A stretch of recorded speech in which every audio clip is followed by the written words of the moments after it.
One of the most surprising things about conducting a weapons shoot is how much planning is involved to actually carry it off. That probably spent as many days deciding what the mic layouts were going to be, how much cable we were going to need, how to set it up, the recording equipment.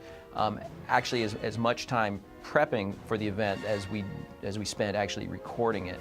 And it's an environment that's really difficult to kind of hear what it is you're capturing, because weapons have such a dynamic range that when you record it, you put on the headphones, yeah, I got something, but you don't really know you got the goods until you get back to the studio, and that's where having 30 different microphones spread out all around the weapon site is really your kind of insurance policy to make sure that you nailed it.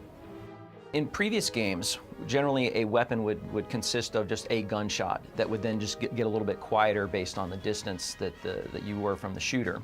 For this game, it was really important that we create, if you can think of like onion layers, that you're peeling them away. And so when you hear an NPC firing in our game, if he's very far away, you're hearing the distant elements that we captured at the weapon shoot. As he's getting closer, we're starting to blend in the midfield elements. As he's getting really close, now you've got a third layer of the near field with gun mech in it, and so it's the same gunshot, and we're not trying to artificially create the distance. We actually captured it in that way. But to do that, we needed a huge collection of microphones spread out over a great distance so that we could then go back to the studio, resynchronize all the elements, blend them together so that you would get this real seamless sense of distance from near to far. So to capture the near field elements for our weapons, we had mics actually on the shooter, lavalier mics that he would wear.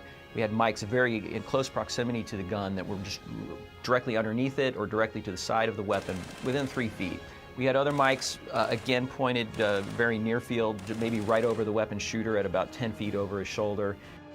And then continue to expand on that about 40 feet downrange. We had a stereo pair of mics, 150 feet, another set of mics, 400 feet, as well as a whole collection of microphones way out off into the sides to kind of pick up ambient gunshots that we could then mix in with our backgrounds.